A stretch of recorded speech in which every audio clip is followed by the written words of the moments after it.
नाज़रीन, उॾेरोलाल में जिदोजहद कमेटी पारां तेल ऐं गैस जे खूहनि ते मक़ामी माण्हुनि खे रोज़गार न ॾियणु, ज़िले में मंशियात जे विकिरे, बेरोज़गारी ऐं महांगाई ख़िलाफ़ अलामती बुख हड़ताल कई वई।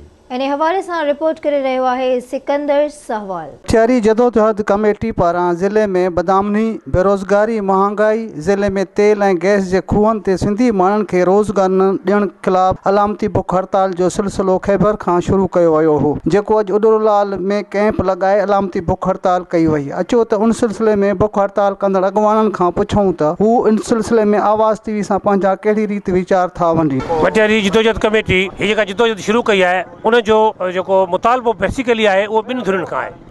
हिकिड़ो त हितां जी जेका ऑफिसर शाही आहे, ब्यूरोक्रेसी आहे डिस्ट्रिक्ट गवर्नमेंट जी, असांखां उनजो सुवालु आहे त आख़िरकार तव्हां ते करोड़ों रुपया ख़र्च थियनि था, पोइ बि अवाम जो घर महफ़ूज़ कोन्हे, गाॾी महफ़ूज़ कोन्हे, बाइक महफ़ूज़ कोन्हे, मस्जिद जी बैटरी महफ़ूज़ कोन्हे, घिटी गलीअ में किथे बि इंसानु महफ़ूज़ कोन्हे। ऐं मनशियात फिरोशी असां सम्झूं था हिननि जे सरपरस्तीअ खां सवाइ मुमकिन ई कान्हे जो हली सघे। असां इहे सभु मुतालबा के 20-22 मुतालबा अॻूणे DC वटि खणी वियासीं, चांडे साहब वटि। उनखे चयोसीं त तव्हां मटियारी ज़िले जा डिप्टी कमिश्नर आहियो, ही मसइला आहिनि, हिते अटो सरकारी अघ ते नथो मिले, हिते इस्पतालुनि में माण्हुनि खे स्प्रो जी गोरी बि नथी मिले, हिते जूं इस्पतालूं रिफर सेंटर आहिनि, हिते जी पुलिस सवाइ मंशियात में पुड़ी गुटको इन्हनि जा वसूलीअ खां सवाइ कुझु बि नथी करे। गैस कंपनियूं आहिनि जंहिंमें जे 52 कंपनियूं आहिनि, उन में हिकिड़ो बि मकानी माण्हू नथा रखनि। अॻे 2 माण्हू रखंदा, चौकीदार सोप जो असां आइन में कोन्हे। सिंधी माण्हू आया हिकिड़ी वॾी नाइंसाफ़ी आहे। DC वटि 1.5 करोड़ रुपया पियो, उन 1.5 करोड़ रुपए मां 1 रुपयो नथो,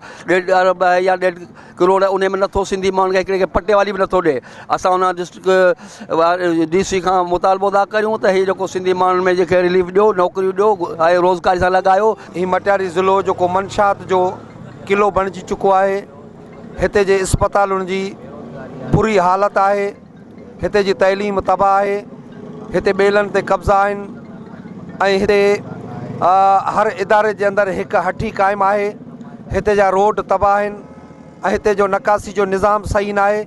शहरनि जे अंदरि ज़हरीलो पाणी माण्हुनि खे पियारियो पियो वञे, गटरनि वारो। मटियारी जदोजहद कमेटी जे अॻवाननि जो चवणु हो त पुलिस जे सरपरस्त में हलंदड़ मेन पुड़ी गुटके कचे शराब मां हर साल अख़्तियारनि खे करोड़ों रुपया मंथली मिले थी। मंशा जे वाहिपे सां ज़िले मटियारी जा समय माण्हू कैंसर जहिड़ी बीमारियुनि में मुब्तला थी विया आहिनि। हिननि जो मुतालबो त जेसिताईं बेरोज़गारी, बदनामनी ऐं मक़ामी माण्हुनि खे तेल ऐं गैस जे खूहनि ते नौकरियूं नथियूं ॾिनियूं वञनि, हड़ताल जो सिलसिलो जारी रहंदो। कैमरामैन जुमा खान सां गॾु सिकंदर साहवाल।